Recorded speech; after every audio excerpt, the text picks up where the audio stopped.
Hello everyone. जैसा कि हमने लास्ट वीडियो लेक्चर में पढ़ा था कि स्पेक्ट्रोस्कोपी क्या होती है और स्पेक्ट्रोस्कोपी के जो स्पेक्ट्रोस्कोपी में किन किन चीज़ों का हमें इम्पोर्टेंट ख्याल ध्यान रखना होता है, जैसे कि लाइट सोर्स क्या है और लाइट सोर्स के बेसिस पे हम कितने तरह की स्पेक्ट्रोस्कोपी कर सकते हैं। और एट द सेम टाइम हमने लाइट सोर्स के में कौन कौन से पैरामीटर यूज होते हैं जिनको हमें हम ख्याल रखना होता है या ध्यान रखना होता है during analysis of any spectroscopic data. और एट द सेम टाइम हम लोग ने ये भी देखा था कि यूनिट कन्वर्जन कैसे की जाती है स्पेक्ट्रोस्कोपी में। तो आज जो टॉपिक हम लोग डिस्कस करने जा रहे हैं उसमें ये है कि हम मैटर क्या होता है और मैटर में कौन कौन सी इंफॉर्मेशन इम्बेडेड होती हैं जिसके बारे में हम लोग इंफॉर्मेशन गेन कर सकते हैं। आज हम लोग के लेक्चर का यही टॉपिक है। तो अब हम जैसे कि स्पेक्ट्रोस्कोपी हमने लास्ट यूनिट में देखा था कि इलेक्ट्रोमैग्नेटिक रेडिएशन क्या होता है। तो अब सेकेंड पार्ट आता है जो हमारा स्पेक्ट्रोस्कोपी का एक इम्पोर्टेंट पार्ट है जिसको बोलते हैं मैटर। तो मैटर से रिलेटेड क्या इंफॉर्मेशन होती है जो हमें गेन करनी होती है या जो हमारे पास होती है। तो वो है जैसे कि मैटर हम कंसिडर कर सकते हैं। एक कोई मैटर है तो मैटर में दो चीजें हो सकती हैं। या तो वो एटॉमिक हो सकता है जिसका एनर्जी लेवल डायग्राम इस तरह का दिख सकता है, जिसमें हम कह सकते हैं कि हमारे पास एक ग्राउंड स्टेट है जिसको n इक्वल टू 1 बोल सकते हैं, एक excited state n equal to 2 and so on further excited state n equal to 3 to n equal to 7 यहाँ पर एग्जिस्ट करता है, दिख रहा है। अब हम ये कंसिडर कर सकते हैं अगर हमारा इनिशियल स्टेट जहां से आपका इलेक्ट्रॉन जंप करके स्टेट 1 में आ रहा है, जैसे कि n इक्वल टू 7 से 1 में आ रहा है, n equal to 6 to 1, n equal to 5 to 1, so on up to 2 to 1। तो ये जो सीरीज होती है जहां पे ग्राउंड स्टेट आपका एक्चुअली ग्राउंड स्टेट आपका n इक्वल टू 1 हो और एक्साइटेड स्टेट आपका वेरिएबल एक्साइटेड स्टेट हो, तो ये एटम के केस में जनरली इसको हम लाइमन लाइमन सीरीज बोलते हैं, जो कि जनरली हमें as a emission spectra observe होती है जब हम एटॉमिक स्पेक्ट्रोस्कोपी करते हैं। सिमिलरली अगर हम बात करें n equal to 2 as a ground final stage, तो वहां पे हम n equal to 7 to n equal to 2, n equal to 6 to n equal to 2। तो हमारा जब भी हम किसी भी एटॉमिक स्पेक्ट्रा जो एटॉमिक स्पेक्ट्रा हम कलेक्ट करते हैं उसमें अगर हम ऐसा देखें जहां पर हमारे पास जो फ्रीक्वेंसी मिल रही है वह करस्पॉन्ड कर रही है n equal to 2 ground state को, देन हम ये क्लियरली कर सकते हैं या फाइनल स्टेट को, तो वो बॉल्मर सीरीज को रिप्रेजेंट करती है। सिमिलरली आपका क्वेश्चन सीरीज होगा, उसी तरह आपका ब्रैकेट सीरीज होती है। तो atomic spectra generally consist of different energy levels, जहाँ पे आप जब भी अगर एटम एक्साइटेड स्टेट एटम है टू पर्टिकुलर लेवल और जिस लेवल से वो एक्साइटेशन हो रहा है और वह अगर फाइनल स्टेट वहां पर n इक्वल टू 1 है तो वो लाइमन सीरीज कंसीडर की जाएगी। अगर n इक्वल टू 2 आपका फाइनल स्टेट है वो बाल्मर सीरीज कंसीडर की जाएगी। वहीं पर n इक्वल टू 3 है तो वो आपका पार्शियल सीरीज कंसीडर की जाएगी। अगर n इक्वल टू 4 है फाइनल स्टेट तो आपका ब्रैकेट सीरीज कंसीडर की जाएगी। वहीं पे अगर हम एक इतनी एनर्जी प्रोवाइड करा दे जो कि n इक्वल टू 1 से n इक्वल टू 2 में ट्रांजिशन प्रोवाइड करा सकती है, तो उसको हम बोलेंगे लाइमन सीरीज वेवलेंथ, जो कि हमें इतनी एनर्जी की रिक्वायरमेंट होगी कि हमारा इलेक्ट्रॉन n इक्वल टू 1 से n इक्वल टू 2 में ट्रांसफर हो सके। ये है एटॉमिक एनर्जी लेवल डायग्राम, जो कि जनरली हाइड्रोजन लाइक एटम के केस में कंसीडर करते हैं। जो भी हाइड्रोजन लाइक एटम होगा, जैसे हाइड्रोजन हुआ, हीलियम प्लस हुआ और लिथियम 2 प्लस हुआ, तो इन तरह के जो एटॉमिक सिस्टम होते हैं, ये स्पीसीज होते हैं, उनको हम लोग हाइड्रोजन लाइक एटम में कंसीडर करते हैं जहां पर एक इलेक्ट्रॉन सिस्टम है। तो ये हो गया आपका एटॉमिक एनर्जी लेवल डायग्राम। अगर हम एटॉमिक एनर्जी लेवल डायग्राम से जब मॉलिक्यूलर एनर्जी लेवल डायग्राम में जाते हैं तो वहां पे आपके इलेक्ट्रॉनिक एनर्जी लेवल के साथ साथ आप देख सकते हैं कि यहाँ पर मॉलिक्यूलर एनर्जी लेवल डायग्राम में आपके एडिशनल एनर्जी लेवल्स एसोसिएटेड होते हैं, जो कि हम यहाँ पर देख सकते हैं। यहाँ पे क्या देख सकते हैं, तो यहाँ पे हम क्या देख सकते हैं, यहाँ पे देख सकते हैं ग्राउंड स्टेट है जो कि इलेक्ट्रॉनिक स्टेट है। वहां पर फर्दर मतलब इलेक्ट्रॉनिक स्टेट जो है आपका जनरली यहाँ पे जो लॉन्गेस्ट लाइन दिख रही है हॉरिजॉन्टल लाइन, उसको हम इलेक्ट्रॉनिक स्टेट कंसीडर कर रहे हैं। तो ये ग्राउंड इलेक्ट्रॉनिक स्टेट है, वहीं पर एक्साइटेड इलेक्ट्रॉनिक स्टेट S1 हो गया, second excited electronic state H2 हो गया। और electronic state, every electronic state में मॉलिक्यूलर सिस्टम में आपका वाइब्रेशनल स्टेट एग्जिस्ट करता है और एवरी वाइब्रेशनल स्टेट में आपका रोटेशनल स्टेट एग्जिस्ट करता है। तो इसका मतलब ये है कि हमारा ग्राउंड स्टेट एनर्जी के बीच में जो डिफरेंस होगा वो वाइब्रेशनल एनर्जी के स्टेट के बीच के डिफरेंस से ज्यादा होगा, और वाइब्रेशनल एनर्जी के बीच का स्टेट के बीच का जो एनर्जी डिफरेंस है वह आपका रोटेशनल एनर्जी लेवल के बीच का डिफरेंस से ज्यादा होगा। तो अब यहाँ पर एक चीज देख सकते हैं कि generally molecular energy level diagram में हम जब स्पेक्ट्रोस्कोपी करते हैं तो हम ये फाइंड आउट करते हैं कि जो इलेक्ट्रॉनिक एनर्जी लेवल होता है, वाइब्रेशन होता है, इलेक्ट्रॉनिक एनर्जी लेवल का जो ट्रांजिशन होता है वह जो है वह विजुअल रीजन में फॉल करता है। तो वहीं पे अगर एटॉमिक स्पेक्ट्रा की बात करें तो वहां पे जो आपका विजुअल रीजन का स्पेक्ट्रा होता है वो बाल्मर सीरीज के करस्पॉन्डिंग होता है, क्योंकि बाल्मर सीरीज आपका विजुअल रीजन में फॉल करता है, इसलिए हम यहाँ पर visual region spectra Balmer series में देखते हैं। जबकि मॉलिक्यूलर एनर्जी लेवल में इलेक्ट्रॉनिक ट्रांजिशन जितने भी अकर करते हैं वो विजुअल रीजन में आते हैं। इसलिए विजुअल रीजन स्पेक्ट्रोस्कोपी बहुत इंपॉर्टेंट स्पेक्ट्रोस्कोपी है, क्योंकि वो हमें इलेक्ट्रॉनिक एनर्जी लेवल के बारे में इंफॉर्मेशन प्रोवाइड कराती है कि मॉलिक्यूल में कैसा है। वहीं पे एटम के केस में कि हमारा जो एटम है उसमें इलेक्ट्रॉन किस स्टेट में है, किस स्टेट से स्टेट 2 में आ रहा है। जैसे कि n=2 में आ रहा है तो वहां पे हम विजुअल रीजन का स्पेक्ट्रा देख करके एटम लाइक स्ट्रक्चर में हम क्लियरली एक्सप्लेन कर सकते हैं कि जो हमारा एक्साइटेशन, जो मतलब एक्साइटेड एटम किस स्टेट में था, वहां से हम इंफॉर्मेशन गेन कर सकते हैं। तो ये एटॉमिक एनर्जी लेवल के बारे में और मॉलिक्यूलर एनर्जी लेवल के बारे में एक ब्रीफ डिस्क्रिप्शन है, जिसको जनरली हम लोग जब हायर स्टडी में करेंगे तो हम ये देखेंगे कि कैसे ये एनर्जी लेवल डायग्राम्स जनरेट होते हैं, उसके बारे में पढ़ सकते हैं। नाउ हम लोग मूव करेंगे नेक्स्ट टॉपिक, जो है कि हमने अभी आपको बताया कि कैसे ट्रांजिशन अकर करता है, लेकिन उसके लिए कंडीशन क्या है। उसके लिए कंडीशन ये है कि जो भी एनर्जी डिफरेंस होगा ग्राउंड स्टेट और इलेक्ट्रॉन एक्साइटेड स्टेट के बीच में, उनका जो एनर्जी डिफरेंस होगा वह आपका फोटॉन एनर्जी के बराबर होना चाहिए। अगर फोटॉन एनर्जी के बराबर है तभी हम उसको बोलेंगे कि हमारा ट्रांजिशन अकर करेगा, और इस कंडीशन को हम लोग बोलते हैं रेजोनेंस कंडीशन। रेजोनेंस कंडीशन वो कंडीशन होती है जहां पर आपका energy difference between two states going in between two states, it should be equal to the photon energy। तो हम उस कंडीशन को बोलेंगे रेजोनेंस कंडीशन। अगर ये कंडीशन सेटिस्फाई करती है तो हमारा ट्रांजिशन ग्राउंड स्टेट से एक्साइटेड स्टेट में हो सकता है, या जैसे n=1 से n=2 में हो सकता है।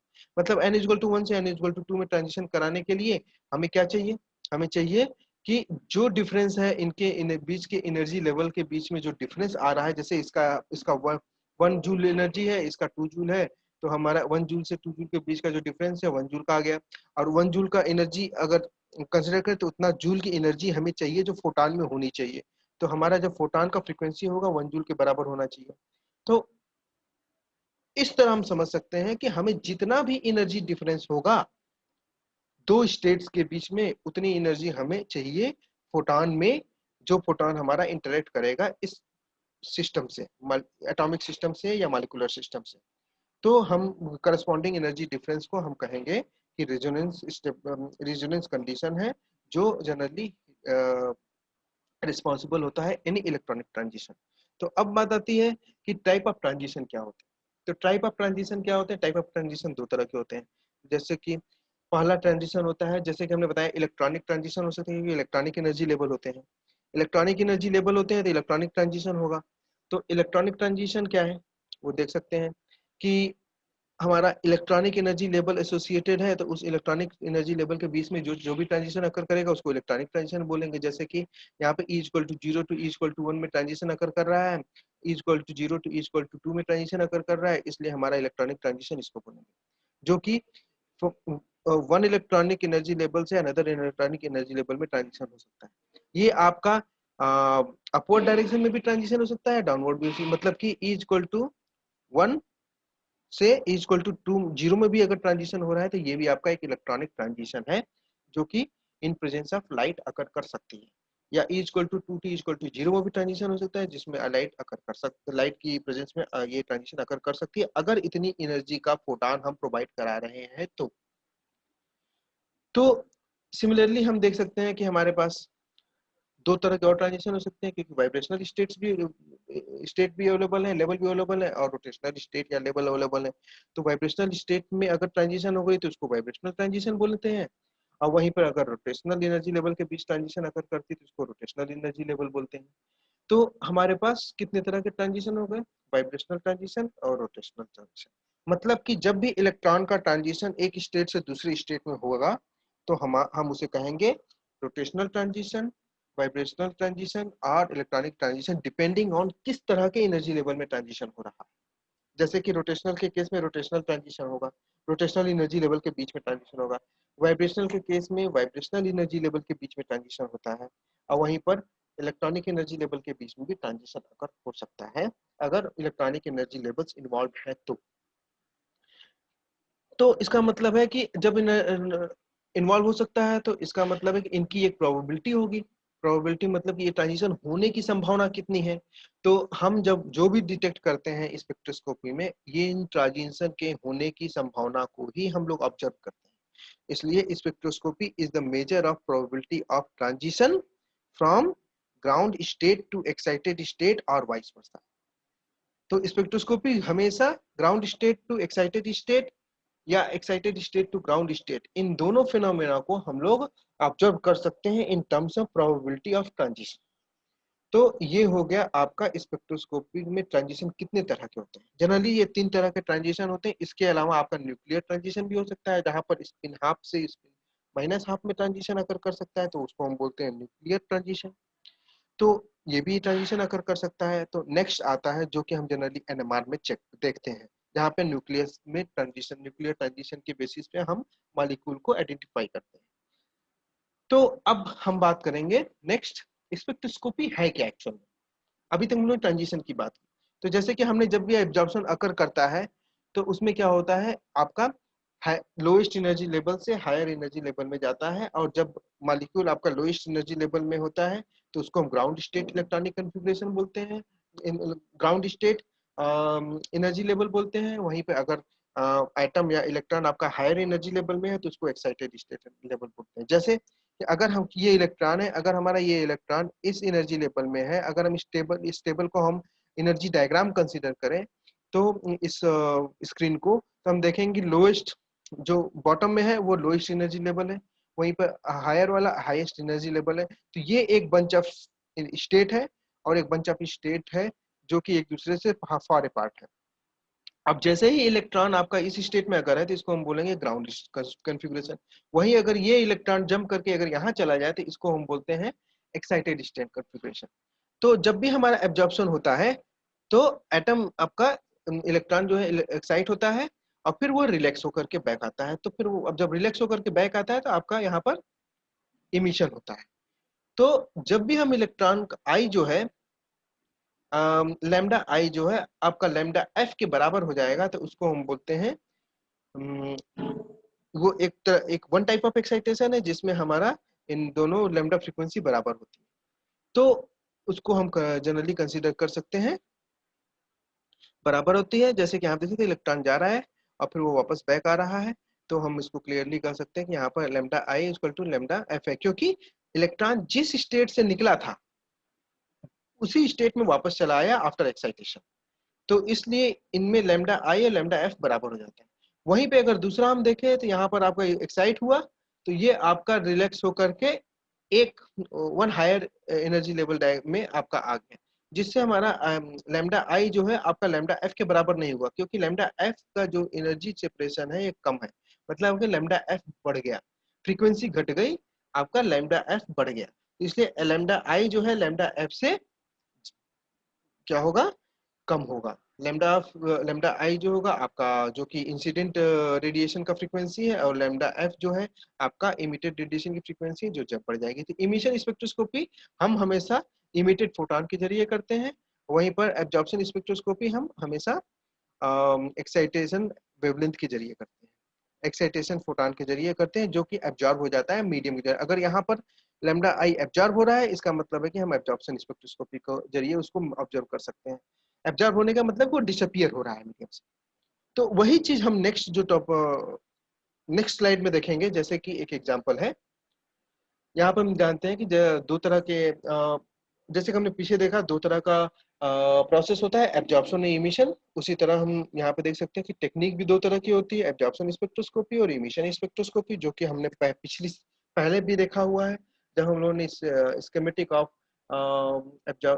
स्पेक्ट्रोस्कोपिक टेक्निक देखा था, तो जिसमें एब्जॉर्प्शन स्पेक्ट्रम और इमिशन स्पेक्ट्रम दोनों को हम लोगों ने कंसिडर किया था। तो यहाँ पर एब्जॉर्प्शन स्पेक्ट्रम क्या है, जहाँ पर आपका जब भी आपका एब्जॉर्प्शन अकर करेगा लाइट का, तो आपका जो लाइट का जो प्रोफाइल है उसमें डिप दिखेगा। इसका मतलब क्या है? वहीं पे इमिशन में क्या होगा, स्पाइक्स दिखता है एब्जॉर्प्शन प्रोफाइल में। क्यों दिखता है? वो उसका रीजन क्या है? उसका रीजन ये है कि जब भी हमारा एक सोर्स होता है तो उसका अब अगर नेटिव नेटिव हम देखें, स्ट्रक्चर देखें, तो उसका इंटेंसिटी वर्सेस वेवलेंथ प्लॉट ये बताता है कि इनका प्रोफाइल इस तरह का है। लेट अस कंसीडर ये एक प्रोफाइल है। अब जब ये सैंपल के साथ इंटरेक्ट करेगा, तो अगर एब्जॉर्प्शन अगर कर रहा है मतलब कि लाइट डिसअपियर कर रही है, डिसअपियरेंस ऑफ लाइट हो रहा है। जब डिसअपियरेंस ऑफ लाइट हो रहा है तो क्या होगा, यहाँ पर देख सकते हैं कि आपका लाइट कम हो जाएगी, इंटेंसिटी कम हो जाएगी। इसका मतलब है इसमें से कुछ लाइट मिसिंग होगी। तो वही हम यहाँ देखते हैं कि यहाँ पर हम देखते हैं कि इंटेंसिटी कम हो जाती है या लाइट एकदम डिसअपियर कर जाती है।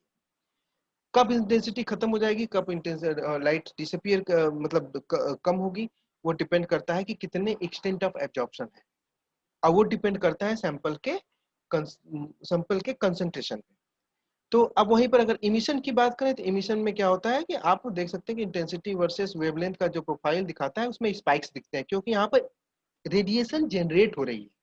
जब रेडिएशन अगर निकल रही है, इमिट हो रही है, तो उसको हम बोलते हैं, वो आपका स्पाइक शो करेगा, क्योंकि हमेशा एक बेस लाइन रहेगा, उसके रिस्पेक्ट में कितनी रेडिएशन बढ़ी उसको हम इंटेंसिटी काउंट करेंगे with respect to different lambda. तो हमें फाइंड आउट होता है कि हमारा इंटेंसिटी इंक्रीज कर रही है, क्योंकि यहाँ पे रेडिएशन का या इंटेंसिटी जो लाइट है उसका जनरेशन हो रहा है, मतलब कि वो लाइट इमिट हो रही है, बन रही है।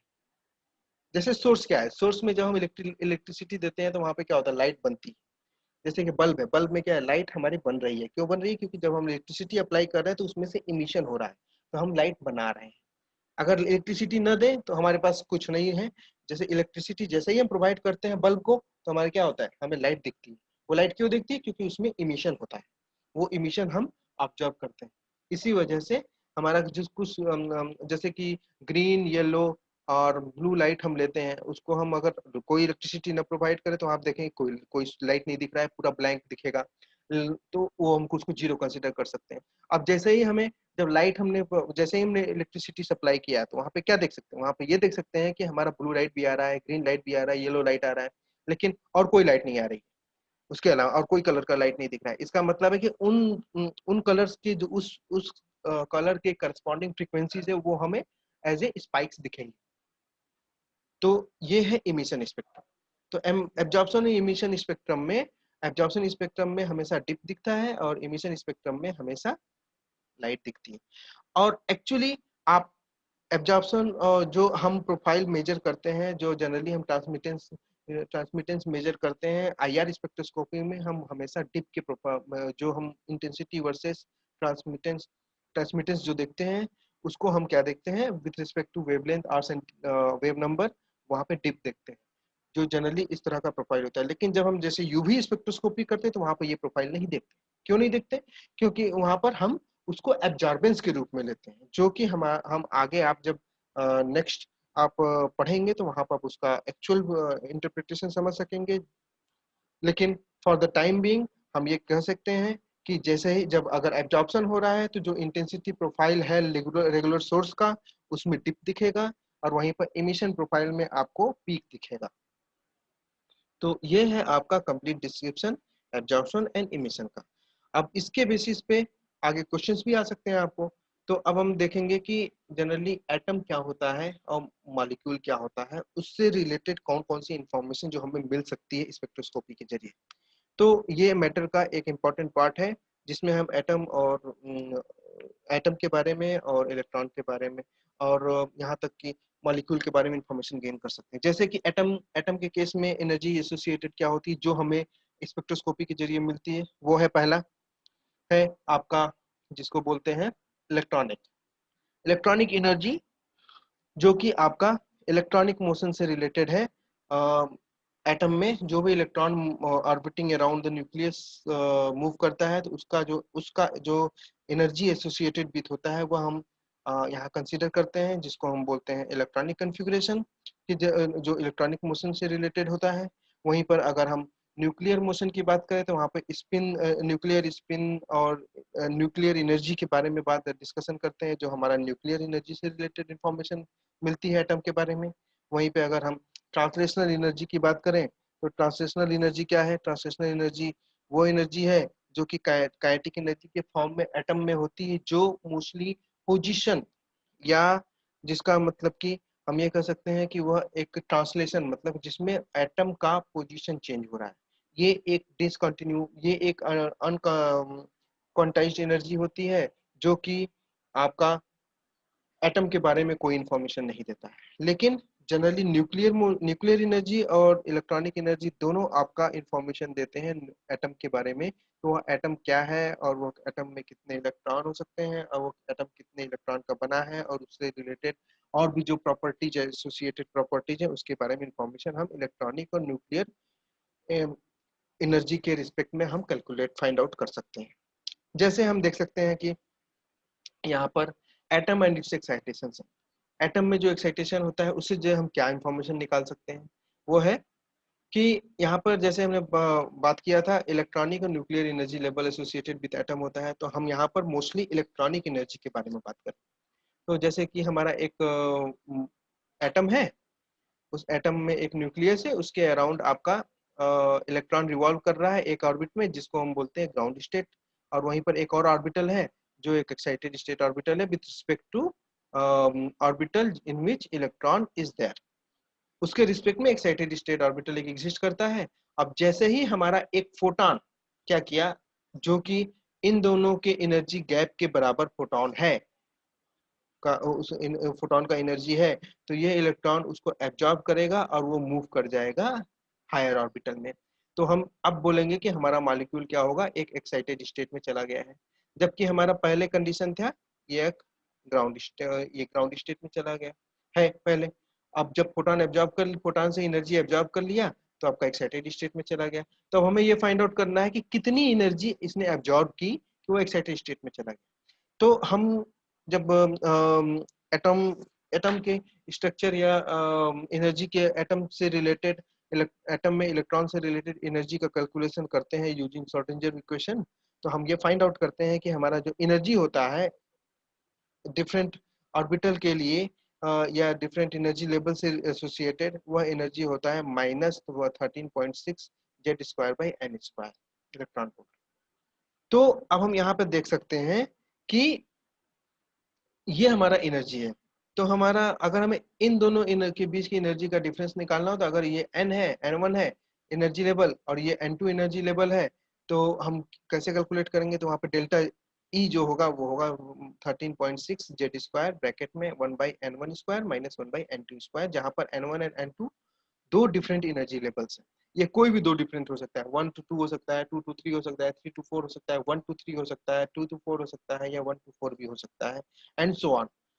तो depending on number of initial quantum number and final quantum number, कितनी एनर्जी आपकी लगेगी, कितनी कितनी एनर्जी का फोटॉन होना चाहिए कि वो ट्रांजिशन टेक्स प्लेस कर सके, तो वो हम डिफाइन करते हैं इस प्रिंसिपल से।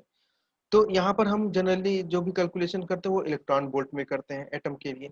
अब हम इलेक्ट्रॉन वोल्ट से अगर हमें इसको जूल में कन्वर्ट करना हुआ तो कैसे करेंगे कन्वर्ट? तो उसके लिए फार्मूला उसके लिए होता है कि 1 electron volt is corresponding to 1.6 into 10⁻⁻⁹ joule. ये कन्वर्जन फैक्टर है। इसको कन्वर्जन फैक्टर यूज करके जनरली हम इस जो डिफरेंस इन एनर्जी को हम जूल में कन्वर्ट कर सकते हैं। तो एटम से एनर्जी कन्वर्ट करने का ये प्रिंसिपल है। यही हमें जनरली डिफरेंट एनर्जी से एसोसिएटेड हमें डिटेल इंफॉर्मेशन मिल जाती है। तो कभी कभी क्वेश्चन ऐसे भी हो सकता है कि आपको दे दिया कि n equal to 2 to higher excited state में इलेक्ट्रॉन गया, और वहां पर 10 1 इलेक्ट्रॉन वोल्ट का एनर्जी लगा। तो हमें कैलकुलेट करना है कि किस स्टेट में गया, था वो भी हम कैलकुलेट कर सकते हैं कि हमारे पास एनर्जी हमें पता है कितना कितना मतलब जो एनर्जी हमें पता है कितना एनर्जी लगा, 1 इलेक्ट्रॉन वोल्ट की एनर्जी लग रही है फोटोन के जरिए। तो अब हमें ये पता करना है कि ये क्या कहते हैं कि n इक्वल टू 2 से गया है, तो n इक्वल टू 2 मतलब n1 2 के बराबर है, और n2 क्या होगा आपका, हमें फाइंड आउट करना है, तो हम इसको कैलकुलेट कर सकते हैं क्योंकि z हमें पता होगा, गिवन होगा हाइड्रोजन लाइक एटम के केस में। क्योंकि जनरली ये जो डिस्क्रिप्शन है, जो हमारा फॉर्मूलेशन है आपका इलेक्ट्रॉनिक एनर्जी लेवल का एटम के सिस्टम में, वह जनरली हम लोग हाइड्रोजन लाइक एटम के केस में कंसीडर करते हैं। अब जब हम हाइड्रोजन लाइक एटम से अदर एटम के केस में जाते हैं, तो वहां पे हमें और भी डिफरेंट पैरामीटर्स इन्वॉल्व हो जाते हैं, जहाँ पर electron electron repulsion, electron electron nucleus का अट्रैक्शन और सो ऑन कंसीडर करना पड़ता है। नाउ अब हम बात करेंगे नेक्स्ट कि एटम में ट्रांजिशन होता है और इमिशन ट्रांजिशन होता है, जो कि एब्जॉर्प्शन है और इमिशन है, तो उनमें क्या रिलेशन है। जैसे कि हमने बताया कि एटम में different different electronic energy level होते हैं, जैसे कि n equal to 1 to n equal to 2, n equal to 2 to n equal to 3, n equal to 3 to n equal to 4 transition अगर कर सकते हैं। तो इसको कैसे हम कहेंगे, जैसे कि हमने रेड फ्रीक्वेंसी दी, तो हमें n equal to 1 to n equal to 2 में हुआ ट्रांजिशन। अगर हमने ग्रीन फ्रीक्वेंसी दी, तो n equal to 1 to n equal to 3, वहीं ब्लू दी तो n equal to 1 to n equal to 4 transition अगर किया। तो इस प्रोसेस को जब भी हमारा ग्राउंड स्टेट से एक्साइटेड स्टेट में जाएगा, तो उसको एब्जॉर्प्शन कहेंगे। मतलब कि जहां पे हमारा ग्राउंड स्टेट का मतलब है जिसकी लोअर एनर्जी से हायर एनर्जी में जाता है, तो उसको हम एब्जॉर्प्शन प्रोसेस बोलते हैं। वहीं पे अगर इमिशन की बात की जाए, तो अब जब हायर एनर्जी से लोअर हायर एनर्जी स्टेट से लोअर एनर्जी स्टेट में आता है, तो उसको हम बोलते हैं इमिशन प्रोसेस। जैसे कि हम यहाँ देख सकते हैं 4 to 1 में आ रहा है, तो आपको ब्लू रेडिएशन इमिट हो रहा है। वहीं पर 3 to 1 में आ रहा है, तो यहाँ पे हमें ग्रीन रेडिएशन इमिट हो रहा है। अब वहीं पे अगर हम देखें को n equal to 2 to n equal to 1 में आ रहा है, तो यहाँ पर रेडिएशन रेडिएट हो रहा है। अगर ये दोनों कंडीशन एक ही एटम का है, तो हम ये क्लियरली मेंशन कर सकते हैं जो एब्जॉर्प्शन और इमिशन दोनों का जो स्पेक्ट्रम होगा, अगर किसी वे कोई हम व्हाइट लाइट सोर्स हम यूज करें, उसमें अगर यही 3 फ्रीक्वेंसी केवल एब्जॉर्ब हो रही है, मतलब ये 3 फ्रीक्वेंसी मिसिंग होगी आपकी, जब एटम से इंटरेक्शन के बाद हम उस स्पेक्ट्रम को ऑब्जर्व करेंगे। अगर हम हमारा ऑलरेडी मॉलिक्यूल आपका n इक्वल टू 1 में है, n इक्वल टू 4 में है, 3 में है या 2 में है, तो वह अगर 1 में आ रहा है, तो उनका ट्रांजिशन 1 में हो रहा है, तो हम क्लियरली देख सकते हैं कि इन फ्रीक्वेंसी का अपीयरेंस होगा स्पेक्ट्रम में, जो कि अगर हमारे पास कोई लाइट सोर्स नहीं है, अगर ये ट्रांजिशन अगर कर रहे हैं बैक ट्रांजिशन, मतलब कि higher excited state to ground state में, तो हम वहां पर स्पेक्ट्रम, जब हम इसका स्पेक्ट्रम लेंगे, तो हमें दिखेगा कि ये 3 लाइंस दिखेंगी, जबकि एब्जॉर्प्शन में ये तीनों लाइन मिसिंग होगी फ्रॉम कंटिन्यूअस स्पेक्ट्रम। तो जब हम इन दोनों कंटिन्यूअस स्पेक्ट्रम का में जो एब्जॉर्प्शन का हमें स्पेक्ट्रा दिखेगा और उसके बाद वही इमिशन का स्पेक्ट्रा लें, तो दोनों को अगर कंबाइन कर दें एक दूसरे के साथ, तो हम देखेंगे कि फुल स्पेक्ट्रम जनरेट हो रहा है। इसका मतलब ये है कि हमारा ट्रांजिशन आपका n equal to 1 to n equal to 2 हो रहा है, वहीं इमिशन में भी n equal to 2 to n equal to 1 हो रहा है प्रोसेस, और जो कि हमें जनरली ये प्रोसेस हम देखते हैं एटम्स के केस में।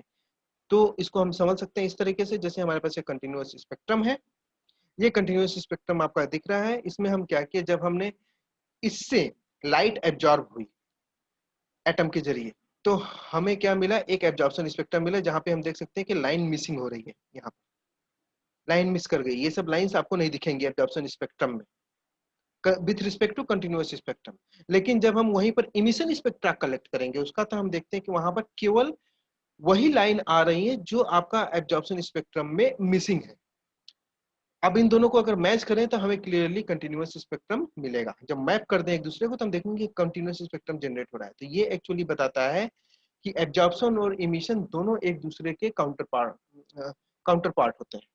एब्जॉर्प्शन होता है, तो हम अगर इमिशन उसमें हो रहा है, रेडिएटिव इमिशन हो रहा है, तो वो हम दे वहां पर क्लियरली उस मिसिंग फ्रीक्वेंसीज को देख सकते हैं जो एब्जॉर्प्शन में मिसिंग होती है या जो एब्जॉर्ब हो गई रहती है। तो ये है डिस्क्रिप्शन एटम के केस में। वहीं पे अगर हम बात करें कि रिलेशन क्या है फ्रीक्वेंसी का, तो हम एटम के केस में जैसे बताया कि आपका जो फ्रीक्वेंसी मिसिंग होगी एब्जॉर्प्शन में, वही फ्रीक्वेंसी इमिशन में अपीयर होगी। इसलिए lambda emission equal to lambda absorption हो सकता है। लेकिन एक कंडीशन ऐसे भी आ सकती है जिसमें लैम्डा इमिशन जो होगा लैम्डा लैम्डा एब्जॉर्प्शन से ग्रेटर होगा। वो कंडीशन कहाँ पे हो सकती है? वो कंडीशन होती है जनरली मॉलिक्यूल्स के केस में, जहाँ पे जो इमिशन वेवलेंथ होती है वह एब्जॉर्प्शन वेवलेंथ से ज्यादा होती है। तो वो कैसे होती है? वो इसलिए होती है कि हम जैसे कि हमने आगे पीछे हमने देखा था कि हमारा एक ग्राउंड स्टेट से, जिस ग्राउंड स्टेट से इलेक्ट्रॉन एक्साइटेड स्टेट में गया, तो वहां से फिर जब वापस आया तो वो सेम ग्राउंड स्टेट में आ रहा है। इसका मतलब जो भी एनर्जी हमें मिल रही है वो एनर्जी आपका टोटल एनर्जी होगी, जो कि आपका लैम्डा फ्रीक्वेंसी दिया हुआ है। लेकिन अगर अदर केस में देखें, जैसे कि वहीं पे अगर एक दूसरा केस देखें जहां पे अगर हमारा n इक्वल टू 1 से n इक्वल टू 2 में वापस आया, मतलब कि 4 n इक्वल टू 1 है, n इक्वल टू 1 से अगर n इक्वल टू 4 में गया, जैसे कि यहाँ पे गया ब्लू लाइट से, लेकिन जब वो वापस आया तो n इक्वल टू 4 से n इक्वल टू 2 में आया, 1 में नहीं आया, और वहां पे एक रेडिएशन इमिट हुई, तो यहाँ पे उसकी फ्रीक्वेंसी कम हो जाएगी लेकिन वेवलेंथ बढ़ जाएगा। तो n equal to 1 to n equal to 4 की जगह 4 का जो एनर्जी होगा, वेवलेंथ मतलब जो फ्रीक्वेंसी होगी वह ज्यादा होगी, लेकिन वेवलेंथ कम होगा। वहीं पे n equal to 4 to n equal to 2 के केस में अगर हम कंसीडर करते हैं वहां पे वेवलेंथ कम होगा। इस वजह से आपका हमेशा इमिशन वेवलेंथ जो होता है आपका ग्रेटर होता है एब्जॉर्प्शन से, जब हम मॉलिक्यूल के केस में कंसीडर करते हैं। तो ये डिस्क्रिप्शन है कैसे जनरली अकर करता है। नाउ अगर हम एनर्जी एसोसिएटेड विद मॉलिक्यूल की बात करें, यहाँ पे हम क्लियरली देख सकते हैं कि यहाँ पे इलेक्ट्रॉनिक, जैसे कि आपका एटम के केस में होता है वहां वैसे यहाँ पर इलेक्ट्रॉनिक के केस में भी आता है। अब यहाँ पर दूसरा आता है जिसको हम बोलते हैं वाइब्रेशनल ट्रांजिशन, क्योंकि मॉलिक्यूल एक से ज्यादा एटम से मिलकर बना होता है, इसलिए उनके एटम के बीच में वाइब्रेशन हो सकते हैं। एटम टू एटम के रिपल्सन अट्रैक्शन फोर्स की वजह से उनके अंदर वाइब्रेशन क्रिएट होते हैं। उस वाइब्रेशन की वजह से एक वाइब्रेशनल एनर्जी जनरेट होती है, जो कि हमारा मॉलिक्यूल से एसोसिएटेड होती है। और उस नेक्स्ट जो एनर्जी एसोसिएटेड जो कंट्रीब्यूशन होता है मॉलिक्यूल के एनर्जी में, वो कंट्रीब्यूशन होता है रोटेशन के जरिए। तो रोटेशनल एनर्जी क्या होता है? रोटेशनल एनर्जी वो एनर्जी होती है जहां पे मॉलिक्यूल रोटेट करता है, उसके जरिए एनर्जी उसमें उसके जरिए भी एक एनर्जी डेवलप होती है जिसको हम बोलते हैं रोटेशनल एनर्जी। अब ये रोटेशनल एनर्जी जो जो है वो आपका काइनेटिक एनर्जी होती है, जो कि रोटेशन से एक्चुअली एसोसिएटेड होती है। वहीं पे अगर नेक्स्ट बात करें तो न्यूक्लियर एनर्जी, क्योंकि आपका एटम में जैसे एटम में न्यूक्लियस होता है उससे एसोसिएटेड एनर्जी होती है, उसी तरह मॉलिक्यूल में भी न्यूक्लियस मल्टीपल न्यूक्लियाई होते हैं उससे एसोसिएटेड एनर्जी भी होती है। इसलिए आपका न्यूक्लियर एनर्जी भी का भी कंट्रीब्यूशन होता है टोटल एनर्जी में मॉलिक्यूल के। Now finally translational energy. Translational energy similar to the atomic energy translational energy भी होती है, जो कि stored as a kinetic energy, और ये एक अनक्वांटाइज्ड एनर्जी होती है other than electronic, vibrational, rotational or nuclear. Electronic, vibrational, rotational and nuclear energy, all energies are quantized except translational energy, जो कि हमने अभी आपको एक्सप्लेन किया। पहले भी हमने देखा था एटम में भी आपका ट्रांसलेशनल एनर्जी क्वांटाइज नहीं होता है, जबकि इलेक्ट्रॉनिक और न्यूक्लियर एनर्जी क्वांटाइज्ड होते हैं। So with similar to the atomic in molecule, atomic species, molecular species में भी आपके एनर्जी एसोसिएटेड होते हैं, उसके रिस्पेक्ट में करस्पॉन्डिंग एनर्जी आपका मॉलिक्यूल कंसिस्ट करता है। तो यहाँ पे दो चीजें हैं, जैसे कि हमारा इलेक्ट्रॉनिक न्यूक्लियर, इलेक्ट्रॉनिक मोशन के जरिए आपका इलेक्ट्रॉनिक एनर्जी आ रहा है, न्यूक्लियर मोशन या न्यूक्लियर कंट्रीब्यूशन से आपका न्यूक्लियर एनर्जी आ रहा है। तो वहीं पर वाइब्रेशनल और रोटेशनल एनर्जी आपका मॉलिक्यूल से आते हैं। और ये क्यों आते हैं वो हम यहाँ पे देख सकते हैं। जैसे कि हमारे पास एक एटम है डायटोमिक एटम, वहाँ पे हम क्लियरली देख सकते हैं कि आपका उनके बीच में कंप्रेशन एंड एक्सपेंशन होता है, जिसके वजह से वो एक वाइब्रेशन मोड क्रिएट होता है, और ये वाइब्रेशन मोड क्या कहता है, एक एनर्जी उसके उसकी वजह से एक एनर्जी डेवलप होती है जिसको हम बोलते हैं वाइब्रेशनल एनर्जी।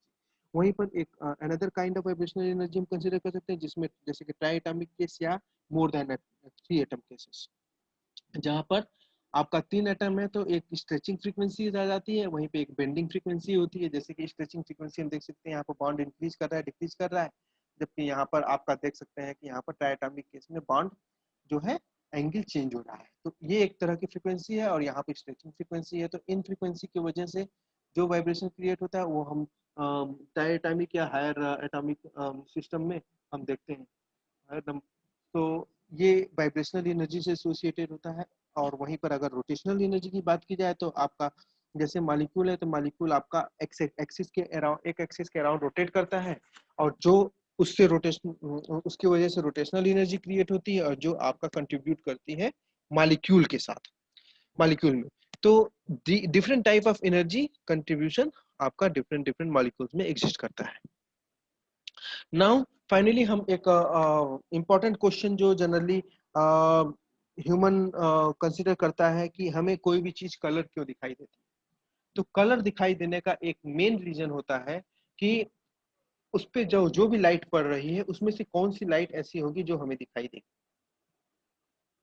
उस ऑब्जेक्ट को देखने के लिए मैं क्या करना है, मतलब कौन सी लाइट रिस्पॉन्सिबल है।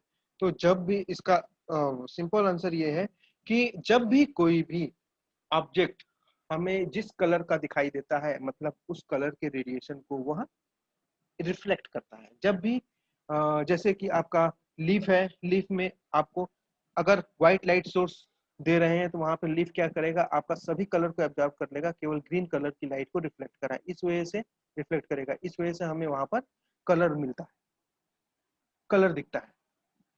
किस कलर का? ग्रीन कलर का, क्योंकि ग्रीन लाइट रिफ्लेक्ट करती है। अगर यही लीफ जो है आपका डिफरेंट कलर में, डिफरेंट कलर का लाइट शो का मतलब डिफरेंट कलर दिख रहा है, कई कलर उसमें देख रहे हैं, तो वहां पर हमें ये क्लियरली समझना चाहिए कि डिफरेंट डिफरेंट कलर को रिफ्लेक्ट कर रही है, क्योंकि उसके उसमें जो मॉलिक्यूल्स हैं वो आपके उसी तरह के उस लाइट को रिफ्लेक्ट कर रहे हैं, उस लाइट को एब्जॉर्ब नहीं कर रहे हैं, जबकि और कलर को ऑब्जॉर्ब कर ले रहे हैं। तो इस वजह से हमें वो आपको ग्रीन कलर दिखता है। जैसे कि एप्पल, एप्पल एक है ऐसा है जो कि आपका जनरली वो रेड कलर में दिखता है। ग्रीन एप्पल भी होता है, रेड एप्पल होता है। तो ग्रीन कलर एप्पल जो होता है वो ग्रीन कलर को रिफ्लेक्ट करेगा, इस वजह से ग्रीन कलर हमें दिखता है। वहीं पर रेड कलर ऐसा होता है जो रेड कलर को रिफ्लेक्ट करता है, रेड एप्पल रेड कलर को रिफ्लेक्ट करता है, इस वजह से हमें रेड कलर का एप्पल दिखता है। तो जो ऑब्जेक्ट जिस कलर का होगा वो उस कलर का अब दिखेगा। लेकिन जैसे मान लो कि हमारा कोई एक ऐसा ऑब्जेक्ट है जो कंप्लीटली सभी लाइट को, जो व्हाइट लाइट सोर्स है उसको एब्जॉर्ब कर गया, कंप्लीटली सभी लाइट को एब्जॉर्ब कर गया, तो क्या हमें वो ऑब्जेक्ट कलर दिखेगा? नहीं दिखेगा, क्योंकि वो ब्लैक दिखेगा। एब्जॉर्ब कर गया इसलिए वो ब्लैक दिखेगा। लेकिन अगर वहीं पे सभी कलर को वो रिफ्लेक्ट कर दे तो हमें व्हाइट दिखता है। जैसे व्हाइट व्हाइट बैकग्राउंड क्यों दिखता है? क्योंकि वहां पर सभी कलर एब्जॉर्ब हो जाते हैं, सभी कलर रिफ्लेक्ट हो जाते हैं, तो इसलिए वो आपको व्हाइट दिखता है। वहीं पे अगर सभी कलर एब्जॉर्ब हो जाएंगे तो ब्लैक दिखता है। जैसे ब्लैक स्क्रीन ऑफ डेस्कटॉप, तो वहां पे सभी कलर एब्जॉर्ब हो रहा है, कोई भी कलर वहां पे से रिफ्लेक्ट होकर के नहीं आती है हमारे पास, इस वजह से हमें नहीं दिखती। तो white object appears because they reflect all colours, वहीं पर black object absorbs all color, so no light is reflected, and that's why we cannot see. तो ये है आपका मेनली डिस्कशन अबाउट स्पेक्ट्रोस्कोपी में डिफरेंट एस्पेक्ट ऑफ मटेरियल, और उससे related जो भी मटेरियल से रिलेटेड जो भी इंफॉर्मेशन हमें जनरली स्पेक्ट्रोस्कोपी के जरिए मिल सकती है उसको हम यहाँ पर देखते हैं।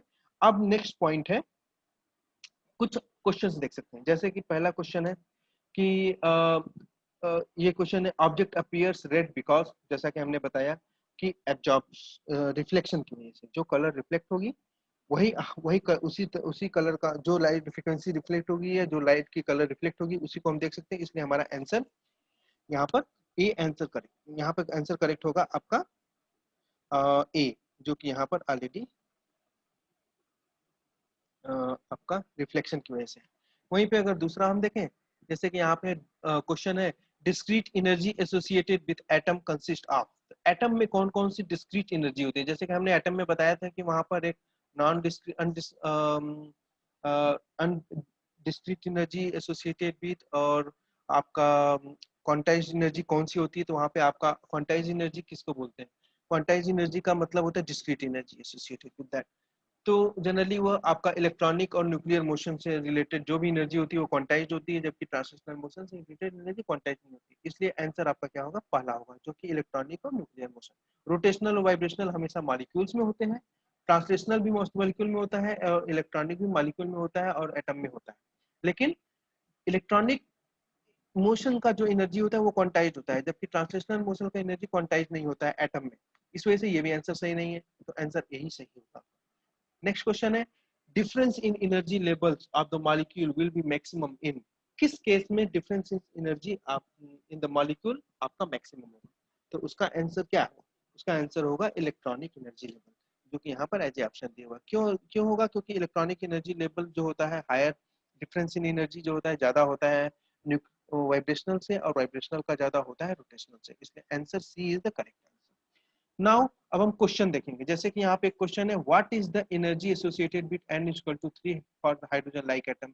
तो हमें फार्मूला पता है कि E जो होता है 3 के लिए minus 13.6 Z square by N square, तो माइनस 13.6 इन टू क्यों होता है, क्योंकि हाइड्रोजन लाइक एटम, और हीलियम क्या है, हीलियम के लिए जो जेड की वैल्यू होती है वो 2 होती है, मतलब एटॉमिक नंबर की वैल्यू, तो इसलिए 2 स्क्वायर डिवाइडेड बाई 3 स्क्वायर। 3 क्यों है, क्योंकि यहाँ पर n इक्वल टू 3 है, तो हमारा वैल्यू आ गया माइनस 6.04, जो कि आंसर हमारा करेक्ट आंसर है बी। वहीं पे अगर हम what is the energy difference corresponding to transition from n equal to 2 to n equal to 3 in hydrogen like atom z equal to 2, तो यहाँ पर हम क्या कर सकते हैं, डेल्टा ई हमें पता है, फॉर्मूला होता है 13.6 इंटू जेड ब्रैकेट में n1 square minus n2 square, तो हम फार्मूला में पुट इन करेंगे तो हमें जो वैल्यू मिलेगा 2 और 3, क्योंकि यहाँ पर हमारा क्वेश्चन है 2 टू 3 के बीच में, to energy level 2 to energy level 3, if you calculate हमें वैल्यू मिल गई 7.56, answer should be 7.56 should be the correct answer. वहीं पे अगर हम बात करें नेक्स्ट क्वेश्चन की, जिसमें ये पूछा जा रहा है, what is the wavelength corresponding to transition n equal to 1 to n equal to 3 in hydrogen like atom where z is 3। तो इसमें क्या करना है कि हमें सबसे पहले डेल्टा ई कैलकुलेट करेंगे। डेल्टा ई क्या है, 13.6 इंटू जेड स्क्वायर ब्रैकेट में n1 square minus n2 square. अब जब इस फार्मूले में डालेंगे तो हमें जो वैल्यू मिलेगी वो मिलेगी 108.8 इलेक्ट्रॉन वोल्ट। अब ये 108.8 इलेक्ट्रॉन वोल्ट क्या होता है आपका, उसको हम जब जूल में कन्वर्ट करेंगे तो हमें मिल जाएगा ये वैल्यू, जिसमें हमारा 174.08 into 10 to the power minus 19 joule आ गया। अब ये 19 जूल, तो ये हमारा जूल में हमें एनर्जी मिल गई, कितनी एनर्जी हमें चाहिए इसको। अब हमें फ्रीक्वेंसी कैलकुलेट करना है, तो यही एनर्जी हमारी बराबर हो जाएगी डेल्टा ई के जो है। तो अब हमें डेल्टा लैम्डा क्या होता है, H C by lambda, H C by E होता है डेल्टा ई, क्योंकि E equal to H C by lambda, मतलब ई जो ये एक्सप्रेशन होता है उसको रीअरेंज करेंगे तो हमें ये फार्मूला मिलेगा जो। तो अब हम इस फार्मूले को यूज करेंगे तो हम क्लियरली कैलकुलेट कर सकते हैं, जो वैल्यू आती है 11.3 नैनोमीटर। तो हम यहाँ पर क्लियरली आंसर देख सकते हैं, answer B is the correct answer. तो इस तरह हम generally form different different problem को सॉल्व कर सकते हैं। और हम यहाँ एक चीज और देख सकते हैं कि हमें हमेशा ध्यान रखना है कि हमारा यूनिट सेम होना चाहिए। यूनिट अगर कोई भी क्वेश्चन आप एक पर्टिकुलर यूनिट एसआई यूनिट में कर रहे हैं, जैसे कि एसआई यूनिट में कर रहे हैं तो मीटर, अगर एक चीज मीटर में ले रहे हैं तो दूसरा चीज भी मीटर में, दूसरे पैरामीटर का भी यूनिट मीटर में ही लेंगे, मीटर से रिलेटेड एसआई यूनिट से रिलेटेड लेंगे। अगर आपने कोई भी अलग कर दिया तो आपका पूरा आंसर चेंज हो जाएगा। तो अब जैसे इस क्वेश्चन में आप ये क्वेश्चन ये भी आ सकता है, व्हाट आपको क्वेश्चन ये पूछ सकता है कि 11.3 nanometer wavelength was used to excite molecule from n equal to 1 to excited state. तो what will be the final state? तो आपको सिमिलर वे में अप्रोच करना है, जैसे कि पहले आपको वेवलेंथ पता है तो एनर्जी कैलकुलेट कर लेंगे, और एनर्जी अगर पता चल गई तो आप ये फार्मूला यूज करके n इक्वल टू 1 आपको पता है, n इक्वल टू 3 कैलकुलेट कर सकते हैं। वहीं पे अगर हम एक क्वेश्चन इस तरह भी आ सकता है कि molecule is in excited state of n equal to 3, so find out the in ground state quantum number where molecule will after relaxation will reach। तो इस तरह के क्वेश्चन में भी हम लोग इस तरह यही फार्मूला यूज करेंगे, जहां पे हमें या तो आपको एक्साइटेड स्टेट इंफॉर्मेशन दी होगी या तो ग्राउंड स्टेट इंफॉर्मेशन दी होगी, और उसके बेसिस पे हम यहाँ पे कैलकुलेशन कर सकते हैं। तो अब हम यहीं पर आपको क्लोज करेंगे, और थैंक यू फॉर एवरीवन।